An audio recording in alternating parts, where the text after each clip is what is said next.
नमस्कार, जनता टीवी देख रहे हैं आप। मैं हूं आपके साथ अमन त्रिपाठी। बुलेटिन में रुक करेंगे कुछ अहम खबरों की ओर। मुख्यमंत्री पुष्कर सिंह धामी जम्मू कश्मीर में स्टार प्रचारक की भूमिका में हैं। दरअसल सीएम धामी जम्मू कश्मीर में बीजेपी प्रत्याशियों के लिए जनसभाएं कर रहे हैं। इसी कड़ी में सीएम धामी ने बीजेपी प्रत्याशी जीवन लाल के पक्ष में जनसभा को संबोधित किया। इसके साथ ही उन्होंने सार्वजनिक बैठक भी की। इस दौरान सीएम धामी ने केंद्र सरकार की उपलब्धियां बताई। उन्होंने कहा कि प्रधानमंत्री मोदी के नेतृत्व में जम्मू कश्मीर का एक नया अध्याय शुरू हुआ है। आगामी विधानसभा चुनाव में भी जम्मू कश्मीर की जनता एक नया इतिहास रचने जा रही है। तस्वीरें बानी और माचेड़ी से, जहां पर सीएम धामी जनसभाएं करते नजर आए। बीजेपी प्रत्याशियों के लिए सीएम धामी ने प्रचार किया और जनता से वोट की अपील की। आज इस बार जो जम्मू और कश्मीर में जो चुनाव हो रहा है, उसमें जिस प्रकार का जोश और उत्साह मैं आप लोगों में देख रहा हूं, निश्चित रूप से मेरे मन में कोई संशय नहीं है। मुझे पूरा विश्वास हो गया है कि इस बार जम्मू कश्मीर की जनता, बनी क्षेत्र की जनता एक नया इतिहास लिखने जा रही है। यहां कमल खिलाने जा रही है। और आज पहले चरण का मतदान हो रहा है। पहले चरण के मतदान में आज लोगों, जिस प्रकार से लोग घरों से बाहर निकल रहे हैं, ये अपने आप में बताता है कि लोग अमन चाहते हैं, शांति चाहते हैं और यहाँ का विकास चाहते हैं, यहाँ की उन्नति चाहते हैं, यहाँ की प्रगति चाहते हैं। और मतदाता विकास को प्राथमिकता देते हुए इस पूरी घाटी में कमल खिलाना चाहते हैं। और भाइयों बहनों, आज मैं आप सबके बीच में भाई जीवनलाल जी के लिए आप सबका मत और समर्थन मांगने आया हूं।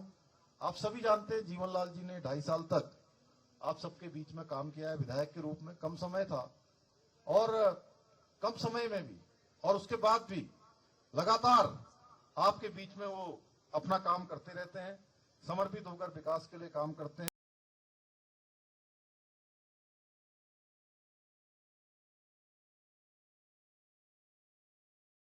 हर बूथ पर आपको कमल खुलाना है।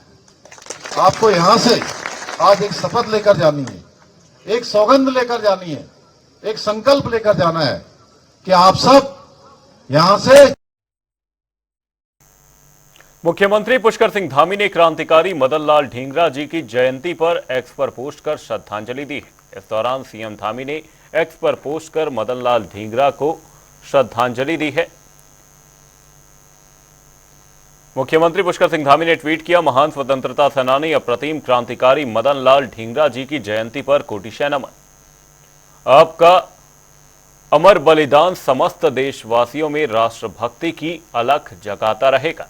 महान स्वतंत्रता सेनानी अप्रतिम क्रांतिकारी मदन लाल ढींगरा जी को श्रद्धांजलि देते मुख्यमंत्री पुष्कर सिंह धामी नजर आए। इस दौरान उन्होंने सोशल मीडिया प्लेटफॉर्म एक्स पर पोस्ट किया।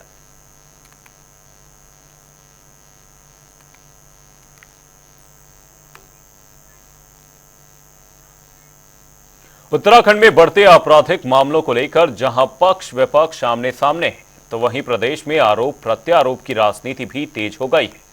वहीं उत्तराखंड के डीजीपी अभिनव कुमार के एक बयान ने प्रदेश की सियासत में नया मोड़ ला दिया है। देखिए हमारी एक खास रिपोर्ट। कानून व्यवस्था पर महाजंग, कानून व्यवस्था पर पक्ष वर्सेस विपक्ष। डीजीपी के बयान से गरमाई सियासत, प्रदेश की सियासत में नया मोड़।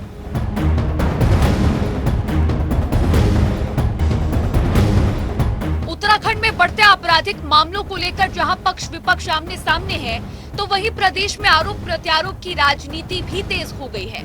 वहीं राज्य की जनता भी पुलिस की नीतियों पर प्रश्न चिन्ह खड़े करने से नहीं चूक रही। आरोप प्रत्यारोप के इस राजनीति के बीच उत्तराखंड के डीजीपी अभिनव कुमार का एक चौंकाने वाला बयान सामने आया है, जिसमें डीजीपी ने कांग्रेस और बीजेपी दोनों के नेताओं को नसीहत देते हुए कहा है कि उत्तराखंड के नेता कानून व्यवस्था पर सवाल खड़े ना करें और कानून व्यवस्था पर राजनीति करने से बचें।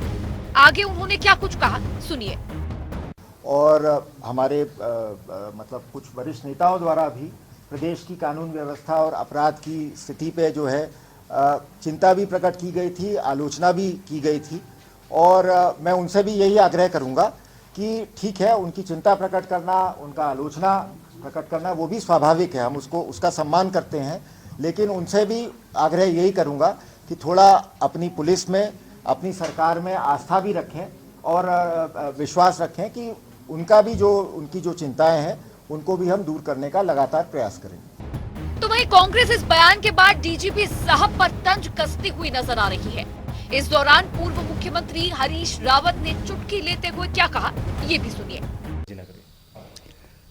मैंने उनका बयान अभी अभी किसी पत्रकार बंधु ने मेरे पास भेजा, मैंने देखा है, तो मुझे लगा कि रिटायरमेंट के बाद एक जिस व्यक्ति को मैं कांग्रेस में इनरोल करना चाहूँगा राजनीतिक दल में, उसके लिए हमारी डीजीपी बहुत सुपात्र लगते हैं। लेकिन बीजेपी डीजीपी के बयान को सराहनीय बता रही है। बीजेपी प्रदेश प्रवक्ता कमलेश रमन का कहना है कि विपक्ष लगातार कानून व्यवस्था पर सवाल खड़े करता है, लेकिन कांग्रेस को ये नजर नहीं आता कि प्रशासन अपराधियों और लुटेरों को पकड़कर जेल भेजने का काम करता है। देखिए, बिल्कुल विपक्ष बार बार कानून प्रक्रिया के ऊपर आरोप लगाने का काम कर रहा है और वो ये नहीं देख रहा है कि शासन और प्रशासन जो इस तरीके की लूटपाट होती है या कोई भी ऐसी घटना को अंजाम देने का काम गलत प्रवृत्ति के लोग करते हैं, उनको जेल में डालने का काम जो है कानून करता है, लेकिन बार बार विपक्ष के माध्यम से आरोप लगाने का काम होता है। तो डीजीपी साहब ने बिल्कुल वाकई एक नसीहत बिल्कुल ठीक दी है उनको कि अगर विपक्ष कुछ कर नहीं सकता, क्या भ्रष्टाचारियों को जेल में ना डाला जाए, क्या जो गलत काम करते हैं, जो घृणित कार्य करने का काम करते हैं या लूटपाट करने का काम करते हैं, क्या उनकी आरती उतारनी चाहिए। कांग्रेस मुझे लगता है कि उन सबको बचाने का काम करती है और बार बार कानूनी प्रक्रिया के ऊपर आरोप लगाने का जो काम करती है, शायद ये ठीक नहीं है। कानून व्यवस्था पर डीजीपी अभिनव कुमार का बयान और पक्ष विपक्ष में तकरार के साथ प्रदेश में खलबली मची हुई है। डीजीपी का ये बयान अपने आप में कई सवाल खड़े कर रहा है। क्या उत्तराखंड की राजनीति इतनी धूमिल हो गई है कि अब नेता कानून व्यवस्था पर ही राजनीति करें? देहरादून से नवीन शुक्ला की रिपोर्ट। रुद्रप्रयाग के प्रभारी मंत्री सौरभ बहुगुणा 3 दिवसीय दौरे पर जनपद दौरे पर आए हैं। वहीं रुद्रप्रयाग से देहरादून लौटने के बाद मंत्री ने कहा कि उन्हें बीजेपी ने प्रभारी मंत्री के साथ साथ गुप्तकाशी मंडल की जिम्मेदारी भी दी है, जिसमें 50 बूथ और 13 शक्ति केंद्र हैं। साथ ही कहा कि यहां जब भी केदारनाथ में उपचुनाव होगा, जीत बीजेपी की ही होगी। प्रभारी मंत्री हूं और मुझे गुप्तकाशी मंडल की जिम्मेदारी मिली है। मेरे अंदर 50 बूथ हैं, 13 शक्ति केंद्र हैं और मैं 3 दिन के दौरे पे वहाँ पे गया था, लोगों से मिला भी हूँ।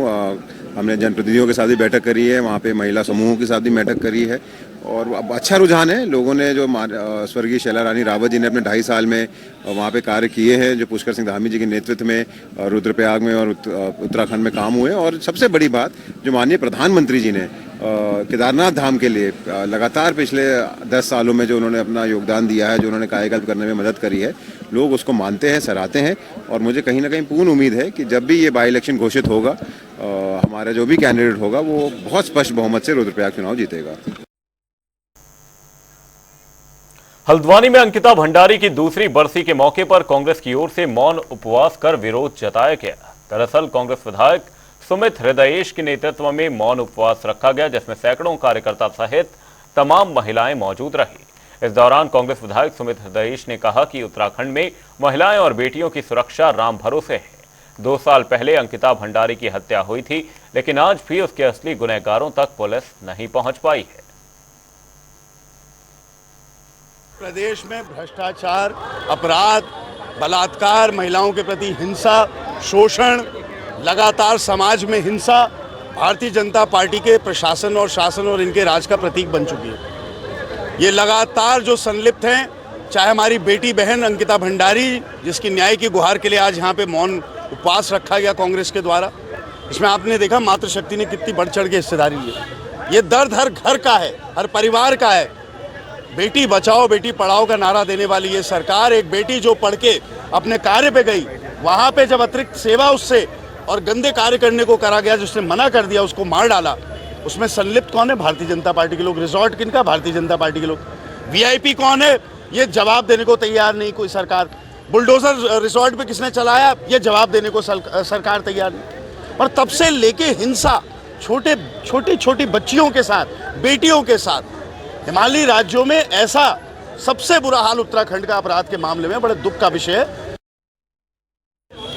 हत्या ही नहीं, सिर्फ बलात्कार के बाद हत्या, वो भी भारतीय जनता पार्टी के जुड़े हुए लोगों के द्वारा हत्या, वो भी साक्ष्य मिटाने के लिए आपने पूरे उनके उसमें बुलडोजर चला दिया। तो सिर्फ हत्या नहीं, जघन्य अपराध। और देखिए, ये भारतीय जनता पार्टी थोड़ी रह गई, ये तो भारतीय बलात्कार पार्टी हो गई। इनका जो वो देखे आपने, वो सल्ट में जो हुआ, जो लाल कुआं में हुआ, जो केंद्र में जो है आप देखें हरियाणा की पहलवानों को घसीट के रोड पर लटका गया, उनको घसीटा गया। ये सब आप जो चाहें, राम नाम की लूट मची है, लूट सके तो लूट। अब अंत काल पछताएगा, अंत आ रहा है। हरियाणा चुनाव हार रहे हैं, ऐतिहासिक हार होने जा रही है। झारखंड हार रहे हैं, महाराष्ट्र हार रहे हैं, जम्मू कश्मीर हार रहे हैं। अब जाग रहा है जेल में जाने का डर। तो नया ड्रामा खो दिया भाई। उत्तराखंड के अंदर चुनाव नहीं होने देंगे, मर्जी है साहब। लोकतंत्र को घसीटो, मारो, तोड़ो, रगड़ करके फेंक दो। लोकतंत्र में आज के दिन में कभी आपने सुना 1 साल चुनाव नगर पालिका के और प्रधानी के चुनाव नहीं होने जा रहे? पता ही नहीं आता, पता नहीं है। बुलेटिन में वक्त एक छोटे से ब्रेक का। ब्रेक के उस पार जल्द लौटेंगे।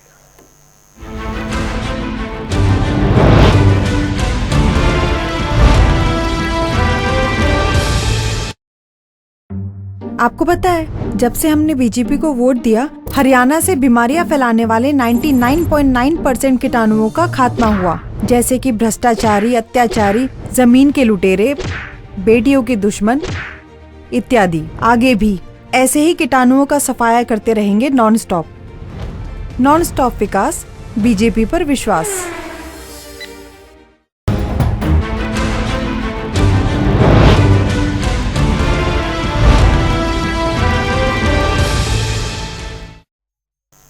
इसी बीच रुक करेंगे एक बड़ी खबर की ओर। बड़ी खबर, बड़ी जानकारी सामने इस वक्त की। ये बड़ी खबर, अहम जानकारी आप तक पहुंचा रहे हैं। भुक्की के पास वाहन लापता होने की खबर सामने आई है। बड़ी खबर आपको बता रहे हैं, वाहन के लापता होने से हड़कंप देखा जा रहा है।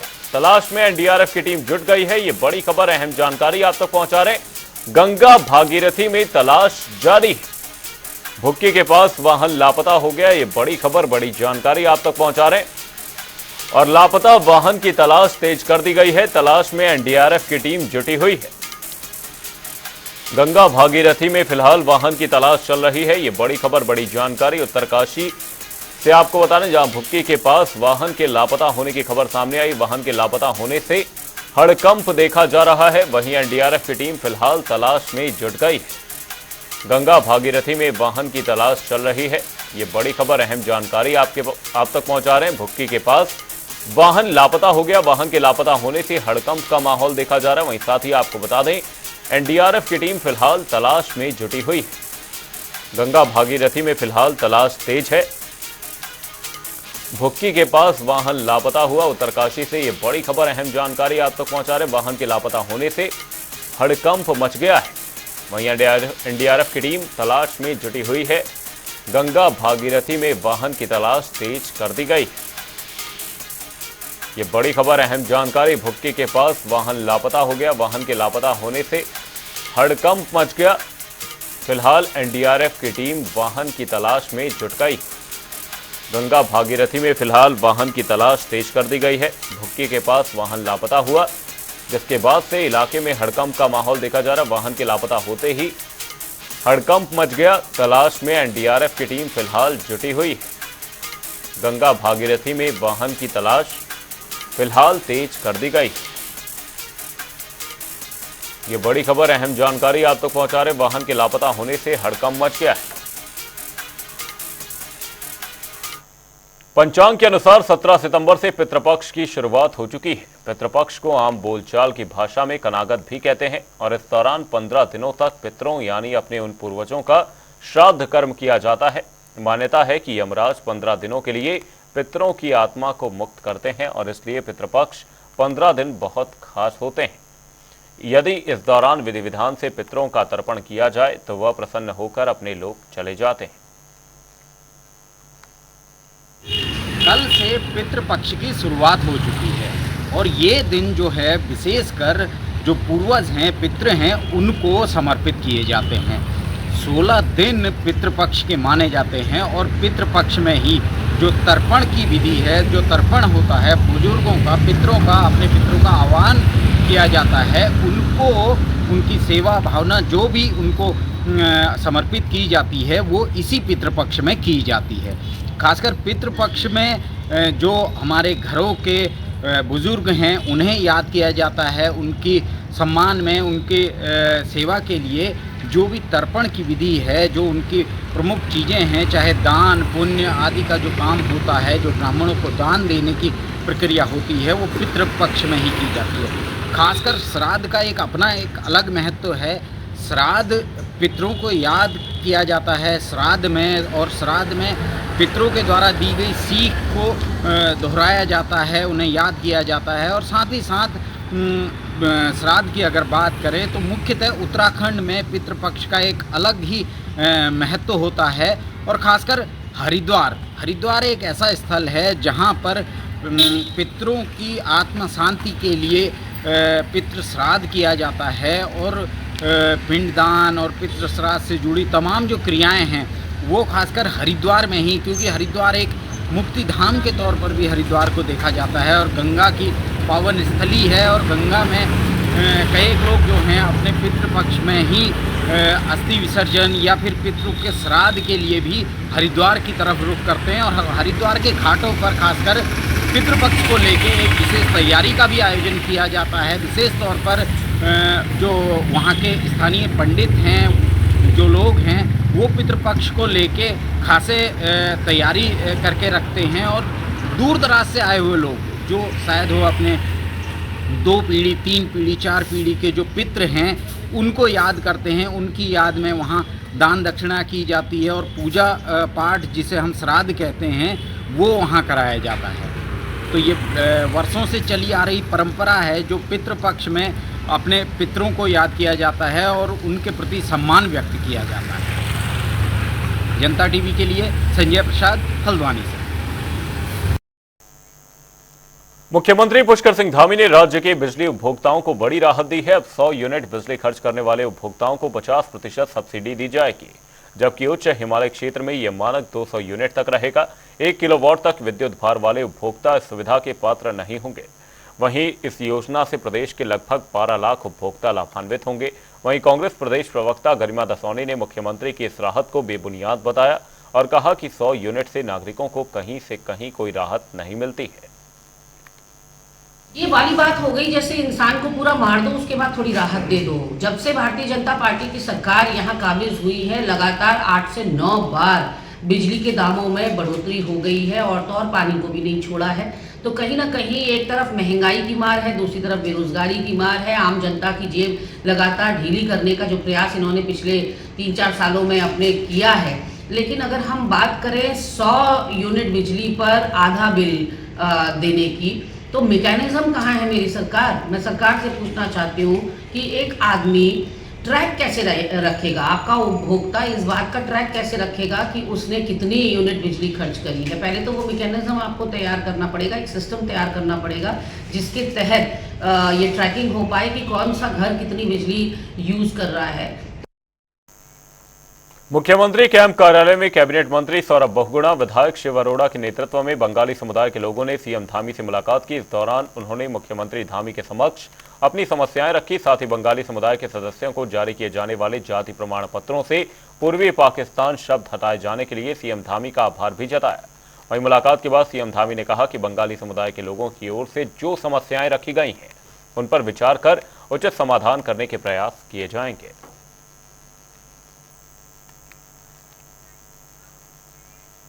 चारधाम यात्रा में पहुंचे श्रद्धालुओं की संख्या साल दर साल बढ़ती जा रही है। वहीं पहाड़ी क्षेत्रों में यात्रियों को काफी परेशानियों का सामना करना पड़ता है। जगह जगह बड़े बड़े बोल्डर सड़क पर गिर जाते हैं, तो कहीं सड़कें और पुल अत्यधिक बारिश के कारण टूट जाती हैं। वहीं गढ़वाल आईजी KS नगनयाल ने कहा कि यात्रा में जो थोड़ी बहुत परेशानी आ रही थी उसको समाप्त कर दिया गया है। जगह जगह JCB और PWD के कर्मचारी तैनात हैं और रास्ते में यात्रियों की सुरक्षा का भी विशेष ख्याल रखा जाता है। हम यात्रा को सुचारू और सुव्यवस्थित करना, सुगम, सहज और सरल बनाना पुलिस का काम है और हम लोग लगे हुए, हमारे पुलिस बल अलग से लगी हुई वहाँ पर और वो जो है यात्रियों की सुविधा के लिए वो काम में लगे हुए हैं। देहरादून में बारिश बढ़ने के साथ साथ डेंगू का खतरा भी बढ़ता जा रहा है। बताया जा रहा है कि दून में अब तक डेंगू के 9 मामले आ चुके हैं। वहीं प्रशासन भी डेंगू पर रोकथाम लगाने के लिए पर्याप्त उपाय कर रहा है। बतौर एचएम निदेशक स्वाति भदौरिया ने कहा कि प्रशासन इस बार डेंगू की रोकथाम के लिए शुरू से ही प्रयासरत है। तो इस बार काफी अर्ली तैयारियां शुरू कर दी गई थी और हमारे वॉलंटियर्स जो 220 की संख्या में है और साथ में आशाज, हमारे नगर निगम ग्राम पंचायतों की टीम सभी लार्वा के सर्वे का काम, लार्वा के डिस्ट्रक्शन का काम लगातार कर रही है। और इसीलिए इसी का नतीजा है कि इस बार बाकी वर्षों के कंपैरिजन में हम लोग काफी कम अभी डेंगू के केसेस आए हैं। फिर भी हमारी तैयारी पूरी है, लगभग 2100 बेड्स इसके लिए तैयार रखे गए हैं विभिन्न अस्पतालों में। हमारे प्लेटलेट्स की पूरी तैयारी है और जो हमारे जांचें हैं गवर्नमेंट हॉस्पिटल्स में डेंगू के एलाइजा टेस्ट की, वो भी फ्री ऑफ कॉस्ट की जा रही है। वहीं नवनियुक्त जिलाधिकारी सविन बंसल ने डेंगू के बढ़ते मामलों को लेकर मीडिया से बातचीत की और कहा कि बीते दिन डेंगू मलेरिया को लेकर नगर निगम, स्वास्थ्य विभाग और एडमिनिस्ट्रेशन को निर्देश दिए गए हैं। देखिए, डेंगू मलेरिया की हमने ज्वाइंट कोऑर्डिनेशन मीटिंग भी संपन्न की है, जिसमें हमारे संबंधित नगर निगम, हेल्थ डिपार्टमेंट और एडमिनिस्ट्रेशन को आवश्यक निर्देश प्रदान कर दिए गए हैं। लेकिन उससे ज़्यादा आवश्यक है कि जो हमारे ग्राउंड वर्कर्स हैं, चाहे हमारे सैनिटेशन वर्कर्स हैं, हमारी अर्बन आशाज हैं, वो घर टू घर, हाउस टू हाउस जाके कितना एजुकेट कर रही हैं, कितना प्रिवेंटिव ट्रीटमेंट कर रही हैं, कितना लोगों को सेंसिटाइज कर रही हैं कि वो लोग जागरूक रहें। खटीमा में आंगनबाड़ी कार्यकर्ताओं को आगामी नगर निकाय चुनाव में गणना तथा बीएलओ का काम करने की जिम्मेदारी सौंपी गई है। हालांकि आंगनबाड़ी कार्यकर्ताओं ने इस काम को करने में असमर्थता जताते हुए एसडीएम को ज्ञापन सौंपा है। उनका साफ तौर पर कहना है कि उनके पास पहले से ही कई ऐसे काम हैं, ऐसे में ये काम कर पाना बेहद मुश्किल है। ड्यूटी नगर निकाय चुनाव में लगाई गई है, साथ ही हमें बीएलओ का काम दिया गया है। पहले हमसे ऑनलाइन काम कराया गया, उसके बाद हमें ऑफलाइन वर्क करने के लिए कहा गया। हमारे ऊपर इतना प्रेशर दिया गया है कि एक आंगनबाड़ी कार्यकर्ती को 4 जगह ड्यूटी लगाई गई है।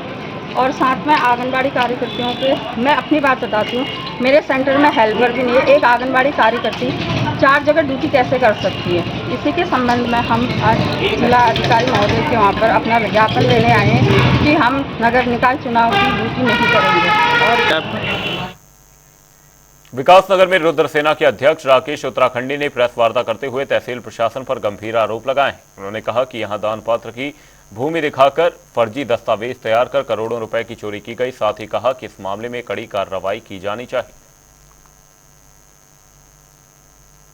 उत्तराखंड के अंदर 50 करोड़ से अधिक की टैक्स चोरी का मामला सामने आया है, जो कि मनी लॉन्ड्रिंग का मामला है। आपको बताते चले, कोई सरफराज जाफरी पुत्र वाजिद हुसैन निवासी हरपटपुर है, जो कि पूर्व में मुजफ्फरनगर आदि क्षेत्र के थे और उत्तराखंड बनने के बाद ही ये लोग यहाँ पे आए। बताते चले कि आप देखेंगे कि उमर रानी रावत कोई महिला है, इसको एक बार दान दी जमीन, फिर दूसरी दान दी जमीन, फिर तीसरी दान दी जमीन। ऐसे कई रजिस्ट्रियां आपके सामने होगी, जैसे कि जिस तरीके से जमीन दान दी गई है।